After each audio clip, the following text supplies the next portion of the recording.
कुछ लोग सोचते हैं या सोचते होंगे कि पास्टर साहब प्रेम का तो प्रचार करते हैं या कर रहे हैं, लेकिन सबके साथ मेल मिलाप क्यों नहीं रख पाते?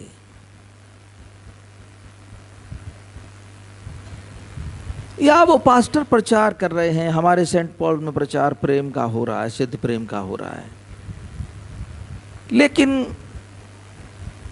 प्रेम का प्रचार करते हैं लेकिन सबसे प्यार नहीं करते, सबसे मिलते नहीं, सबके यहां जाते नहीं।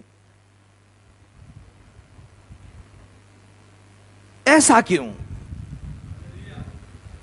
ये एक सवाल लोगों के जहन में होता है।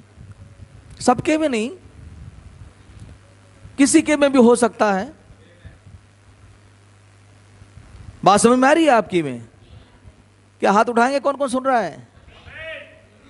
बड़े ध्यान से सुनना।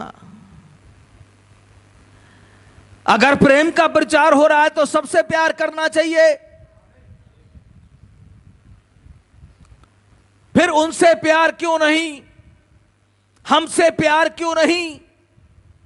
ऐसा सवाल किसी के हृदय में आ सकता है, आपके में, या कोई भी सोच सकता है।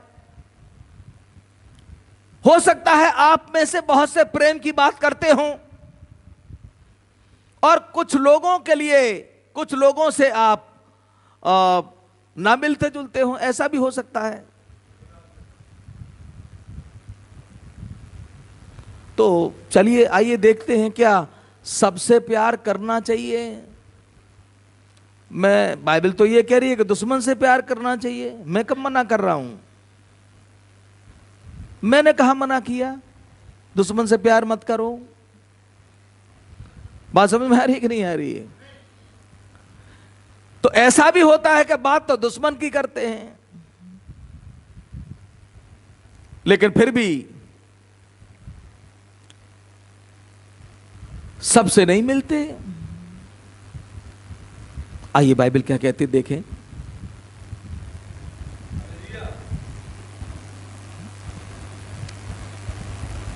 पहला कुरिन्थियों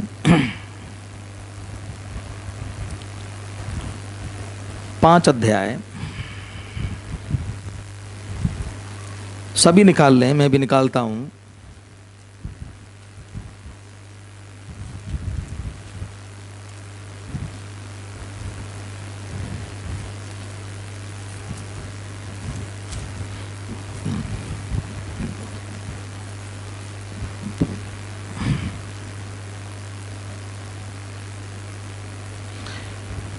नमा पद पढ़े।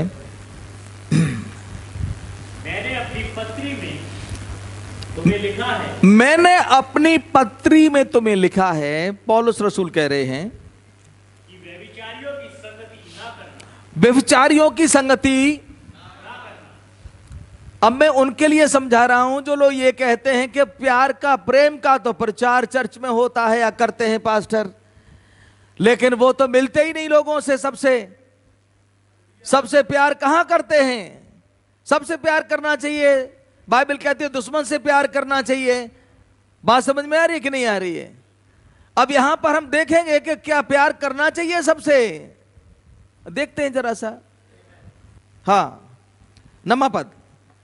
मैंने अपनी पत्री में तुम्हें लिखा है, मैंने अपनी पत्री में तुम्हें लिखा है कि व्यभिचारियों की संगति ना करना। कि व्यभिचारियों की संगति ना करना। पढ़िए। यह नहीं कि तुम बिल्कुल इस जगत के व्यभिचारियों या लोभियों। अब लिखा है, यह नहीं कि तुम बिल्कुल इस जगत के व्यभिचारियों या लोभियों या अंधेर करने वालों या मूर्ति पूजकों की संगति ना करो। अब 10 पद में क्या कह रहे हैं पौलुस रसूल? पहले में 9वें पद में ये बोल दिया कि तुम व्यभिचारियों की संगति ना करना, दूसरे 10 पद में ये कह रहे हैं कि तुम करो। ये क्या चक्कर है भाई? दूसरे पद में ये कह रहे हैं कि तुम करो। बाइबल बड़े चक्कर खिला देती है कभी कभी, बात समझ में आ रही है कि नहीं आ रही है? जी हां। फिर वो पूरी लिस्ट दे रहे हैं, फिर वो कह रहे हैं कि यह नहीं कि तुम बिल्कुल इस जगत के व्यभिचारियों या लोभियों या अंधेर करने वाले या मूर्ति पूजकों की संगति ना करो। वो कह रहे करो, अगर नहीं करोगे तो तुम्हें निकल जाना पड़ेगा इस पूरे जगत से ही। पढ़िए पढ़िए, पूरा करिए। क्योंकि इस दशा में तो तुम्हें जगत में से निकल जाना ही पड़ता है। निकल जाना ही पड़ता है। पर मेरा कहना यह है, अब वो कह रहा है पर मेरा कहना यह है, यदि कोई भाई, हाँ हाँ, अब आई बात समझ में।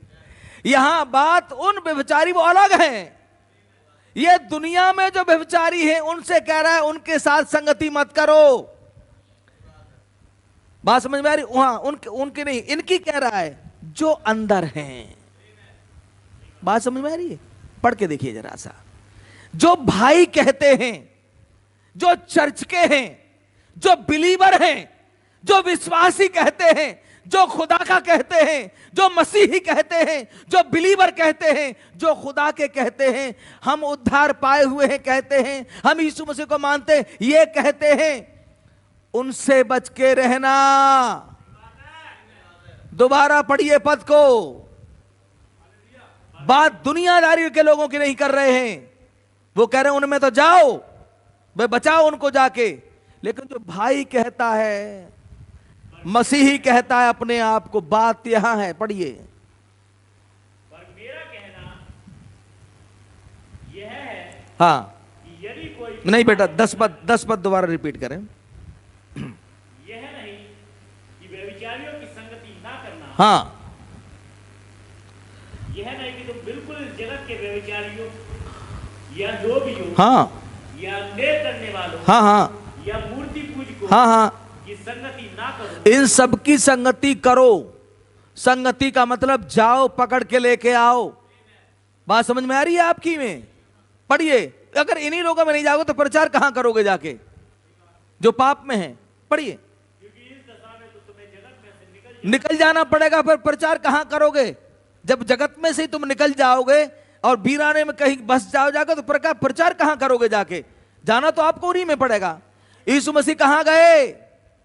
पापियों में गए, व्यभिचारियों में गए, सब जगह गए वो। पढ़िए। पर मेरा कहना यह है अब वो कह रहे हैं पर मेरा कहना यह है कि यदि कोई भाई कहलाकर अगर कोई भाई कहलाकर व्यभिचारी या लोभी या मूर्ति पूजक यानी कि, हाँ, कोई मूर्ति पूजक पढ़ दीजिए, या गाली देने वाला, जो गाली देता हो, पढ़िए, या पियक्कड़ हो, या अंधेर करने वाला, तो उसकी संगति मत करना। ये कौन है? ये भाई मसीही। कान खड़े हुए थोड़े बहुत के नहीं हुए? कुछ समझ में आई बात? अब मैं आपको समझाता हूं। पर मेरा 11वां पद पढ़ रहा हूं, सिखा रहा हूं, समझिए। पर मेरा कहना यह है, यदि कोई भाई कहलाकर अपने आप को जो मसीह बताता है, बात वहां हो रही है। बोली हालेलुया। अब उनके साथ संगति करनी है कि नहीं, जो भाई कहलाते हैं। अब मैं उनकी बात कर रहा हूं। पर मेरा कहना यह है, यदि कोई भाई कहलाकर व्यभिचार करे तो मैं क्या करूं? संगति करूं उसकी? तो मैं जवाब उनको दे रहा हूं जो ये कहते हैं कि प्रेम का प्रचार करते हैं, लोगों से मिलते नहीं सबसे। बात समझ में आ रही है? अब ये क्वालिटियां हो तो कैसे मिले कोई आदमी? सुनिएगा, मेरा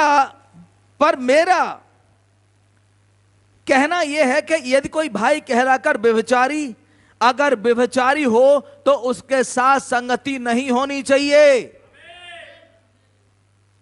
सब आमीन बोला करें। अगर कोई लोभी हो तो उसकी संगति ना होनी चाहिए। अगर कोई मूर्ति पूजक कर रहा हो, चर्च में आता हो, मूर्ति पूजा करता हो, तो ऐसे की संगति नहीं होनी चाहिए।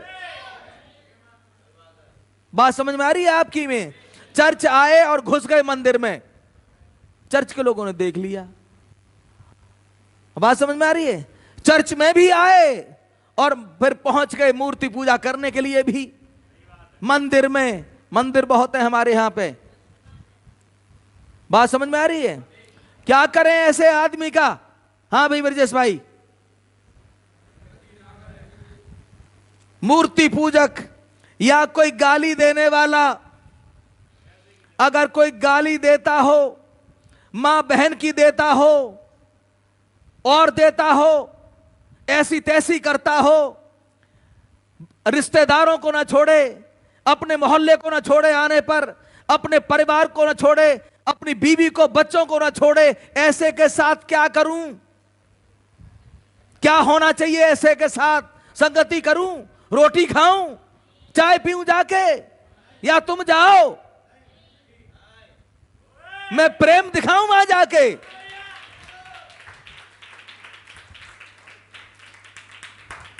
बात समझ में आ रही है आपकी? में ऐसे के साथ में क्या करे एक बिलीवर? ऐसे के साथ में क्या करे एक बिलीवर बहन? ऐसे के साथ में क्या करे एक बिलीवर भाई? और हम इनमें चिपके पड़े हैं, क्योंकि ये रिश्ते जो है ना वो कत्ल कर देंगे एक दिन। ये रिश्ते मार देंगे एक बिलीवर को एक दिन। ये रिश्तेदारी जो आती है ना, खून के रिश्ते, ये मारेंगे इंसान को एक दिन। और मैं कहता हूं रिश्तेदारी काम नहीं आती यहां पे। यहां रिश्तेदारी नहीं बल्कि खुदा का कलाम काम में आता है। यहां रिश्तेदारी का कोई काम नहीं है। ये काम आएंगे वहां पर। आपकी रिश्तेदारी, मेरी रिश्तेदारी काम नहीं आएगी। और बड़े आराम से चले जाते हैं। रिश्तेदारी में जो नहीं करना चाहिए वो हो रहा है। जिसके साथ नहीं बैठना चाहिए वहां बैठक हो रही है। बात समझ में आ रही है? और तफरी उड़ाई जा रही है वहां पे, इन्वॉल्व हो रहे हैं लोग। बात समझ में आ रही है आपकी? में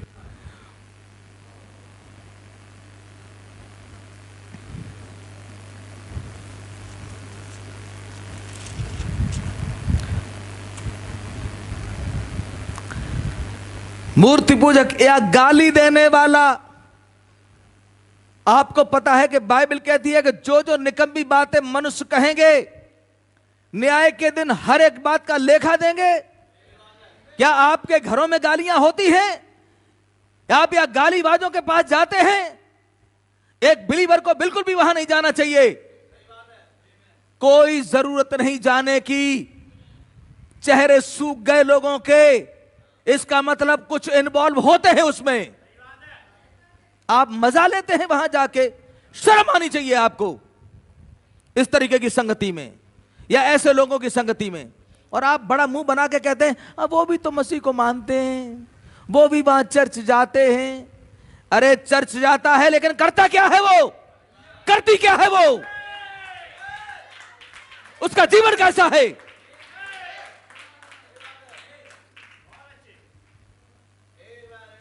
बात समझ में आ रही है? दूसरी किताब नहीं है, बाइबल ही है ये। बोले हालेलुया। ये बाइबल ही है भैया, दूसरी कोई किताब नहीं है। मैं कहां दूसरी किताब पढ़ रहा हूं? मैं तो प्रेम की बात कर रहा हूं। मैं किन को प्यार करूं वो समझा रहा हूं। प्रेम में अंधे होके मत गिर पड़ो। बोले हालेलुया। हम प्रेम करते हैं, आंखें बंद हैं, धड़ाम से ना गिर पड़े। प्रेम में अंधे हो जाते हैं लोग। कहते प्रेम अंधा होता है। अरे प्रेम अंधा होता है, मार देगा प्रेम अंधे। Yes hallelujah. बोले हालेलुया। अंधा अंधे को मार्ग दिखाएगा तो दोनों गड्ढे में। क्या मैं तुम्हारी आंखें खोल रहा हूं कि नहीं खोल रहा? तो मैं आपको अंधकार में नहीं ले जा रहा हूं बल्कि रोशनी में ले जा रहा हूं। मैं गड्ढे में किसी को नहीं डालता। यहां पिलपुट से प्रचार गड्ढे में डालने वाला नहीं होता, बल्कि उड़ाने वाला होता है। क्या आप आमीन कहेंगे? बोलो प्रभु यीशु मसीह की। प्रभु हमारे बीच में। बाइबल को समझिए। अब तक संगतियां करी 10-15 साल से आपने खूब लपक के, अब लगा झटका आज के संदेश में कि ये क्या बोल गए पास्टर। मैं कहां बोल रहा हूं, मैं तो बाइबल पढ़ रहा हूं। बस खुदावंद समझा रहा है, मैं तो आपको समझा रहा हूं बस आपको। अब संगति कैसी करनी है आपको खुद सोचिएगा। मना मैं किसी के लिए नहीं करता हूं। करो, आप करोगे तो मरोगे। बाइबल का उल्लंघन हव्वा ने किया था, आदम ने किया था, मौत आ गई थी। जो पाप करेगा वो मरेगा। ये समझे बात के लिए। बात समझ में आ रही है कि नहीं आ रही है? पर मेरा कहना यह है, यदि कोई भाई कहलाकर व्यभिचार करे, लोभी हो, मूर्ति पूजा करता हो, गाली देने वाला हो, या पियक्कड़ हो, प्याला चल रहा है, वो हमारे बड़े पुराने हैं, हाँ चर्च तो जाते हैं, मसीह को मानते हैं, मसीह को, हाँ क्रिश्चियन है वो भी, लेकिन चौथे मील पर संगति चल रही है।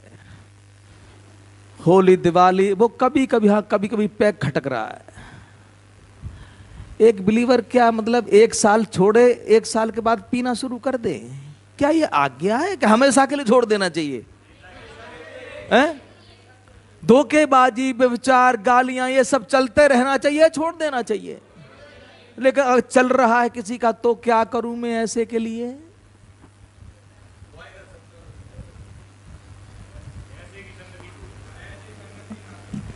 हाँ, ऐसे की संगति नहीं करनी चाहिए। अब कौन कौन की नहीं करके, चाहे तुम्हारे घर का कोई भी क्यों ना हो, चाहे रिश्तेदार कोई क्यों ना हो। बात समझ में आ रही है कि नहीं आ रही है? चाहे मेरे घर का कोई क्यों ना हो, मेरे घर में भी है। बात समझ में आ रही है? मेरे घर में भी है पियक्कड़ लोग। बात समझ में आ रही है? लेकिन कहां संगति होती है हमारी? मैंने तो कई बार बताया है, सालों हो जाते हैं, एक फोन तक नहीं होता। जाने की तो बात छोड़िए, ऐसे बनो ना फिर। बात समझ में आ रही है? तो फिर संगति करने के क्या करें? कभी मन करे तो, अरे मन के लिए ये चर्च भरा पड़ा है, इनके साथ संगति क्यों नहीं होती? संगति बिलीवरों के साथ क्यों नहीं करते? इनके साथ भी तो संगति हो सकती है? एक मूर्ति पूजा के, गाली देने वाला, एक धोखा देने वाला, एक व्यभिचारी के साथ संगति में मजा आएगा या बिलीवरों के साथ मजा आएगा? बिलीवरों के साथ मजा आएगा मेरी बहन, मेरे भाई। बात समझ में आ रही है? अब हमेशा ध्यान रखें, एक समाज छूटता है तो दूसरा मिलता है। इस बात को हमेशा ध्यान रखिए। अगर कुछ बुरे छूटेंगे तो कुछ अच्छे भी मिल जाएंगे।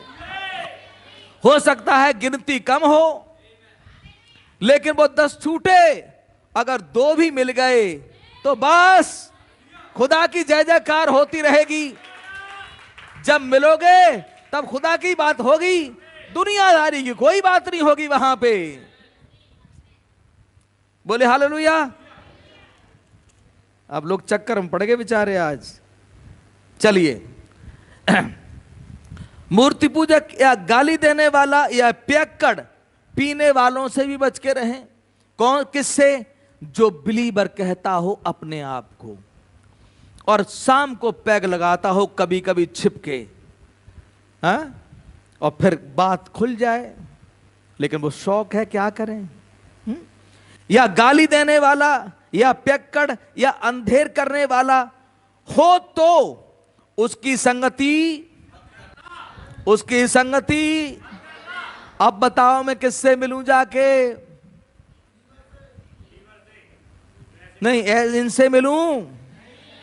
अब लोग कहते मिलते नहीं, प्यार नहीं करते। अब क्या प्यार के लिए नफरत तो है नहीं किसी के दिल में मेरे लिए भाई। ना किसी से मेरा कोई अदावत है। अदावत होगी तो मेरा खड़ा होना ही बेकार है फिर तो। और मैं तो ऐसा ही आदमी भाई साहब, मेरे दिल में कोई बात हो तो मुझे तो प्रचार करना भी अच्छा नहीं लगता, मैं बोल ही नहीं सकता बिल्कुल भी। मैंने अपने दुश्मनों को प्यार किया और करता हूं। मैं इन लोगों से भी प्यार करता हूं। लेकिन अब जाके कहो कि मैं वहां जाके रोटी खाऊं, पानी पीऊं, संग में बैठूं और तब तुम्हें वो प्यार नजर आए, तो फिर मैं अब इस वचन को क्या ले जाऊं? मैं ऐसा भी कर दूं, लेकिन ऐसा करने से फिर बाइबल का उल्लंघन हो जाएगा। अगर आप चाहो तो ऐसा, मैं सोचता हूं कोई नहीं कहेगा है। बाइबल क्या कह रही है? तो उनकी गाली देने वाला हो तो उसकी संगति मत करना। अब ऐसी बात को लेके कोई आपसे कहे वो आते नहीं है, आते तो थे, नहीं आ तो सकते हैं, लेकिन मसीही कहलाने के बाद आप कर क्या रहे हैं? जो को खुदावंद कह रहे हैं ऐसों की संगति मत करना। तो इसी बात को लेके अगर कोई मुझ पे या आप पे उंगली उठाए, किसी बिलीवर पर उंगली उठाए, तो इसका मतलब साफ है उसने इस आयत को पढ़ा नहीं, उसको इस बाइबल की जानकारी नहीं है। बात समझ में आ रही है? जब इसे पढ़ लेता तो उसको पता लगता है यार मैं तो शराबी हूं, और खुदावंद कह रहे हैं कि ऐसे लोगों से मत मिलना। मैं तो गाली देता हूं, ऐसे लोगों से मत मिलना। मैं तो धोखेबाज हूं, ऐसे लोगों से मत मिलना। बाइबल मना कर रही है? तो तो उसकी संगति मत करना, वरन ऐसे मनुष्यों के साथ, बताओ जाऊं डिनर पे? हेलो, बताओ भैया, बताओ जाना चाहिए कि नहीं? अगर खुदा के वचन की ओर होगे तो तुम मना ही करोगे मुझसे कि आपको नहीं जाना चाहिए, और बल्कि मैं अब दूसरी भाषा में बोलूं, आपको भी नहीं जाना चाहिए, आपको भी नहीं जाना चाहिए। क्या आपके लिए अलाउ है? बिल्कुल नहीं, आपके लिए भी नहीं। बोलो हालेलुया। अब आप कहेंगे कि आप तो सारे संबंधी खत्म करवा देंगे सारे रिश्तेदारियों में। बाइबल क्या कहती है? मैं आया हूं इस पृथ्वी पर मेल मिलाप कराने के लिए नहीं, परंतु तलवार चलवाने आया हूं। मैं आया हूं कि बेटी को उसकी मां से, बेटे को उसके बाप से अलग कर दूं। बात समझ में आ रही है? परिवार के रिश्तों को तोड़ दूं। ये करते हैं खुदावंद, ये भी करते हैं खुदावंद हैं? मनुष्य के बैरी उसके घर ही के लोग होंगे, ये करवाते हैं खुदावंद। अलग करवाने के लिए, सास को उसके बहू से अलग कराने आया हूं, बेटे को उसके बाप से, बेटी को उसके मां से। ये है संदेश। जी हां, बोले हालेलुया। अरे बहुत बड़ी बात है, कौन कर पाएगा भाई साहब? धज्जियां उड़ जाएंगी इसको करने में पूरा। जब कार्ड आता नहीं है, अरे यार क्या करे, मर गए, अब जाना पड़ेगा है। पासवान जी वो वहां से फोन आओ है, अब बताओ क्या करें हम, अब क्या करें? तुम जो वचन कह रहा है वो करो भैया, हम क्या बताएं, बहुत से फोन आते मेरे पास, वो ये घटना हो गई, ये जाए कि ना जाए है? मैंने कि ना जाओ तो ज़्यादा बढ़िया है? और अगर जाना ही ज़रूरी है तो फिर ये कर लेना है। बात समझ में आ रही है? ज़्यादातर तो हम मना ही करते हैं, लेकिन फिर भी हाय मेरा लड़का, हाय मेरी लड़की, हाय मेरी रिश्तेदारी, हाय मेरे ताऊ, हाय मेरे जीजा, हाय मेरे चाचा है, हाय मेरी मम्मी, हाय मेरे पापा। बात समझ में आ रही है? रिश्तों को तोड़ देना होगा। एक गाना होता, कौन सा गाना?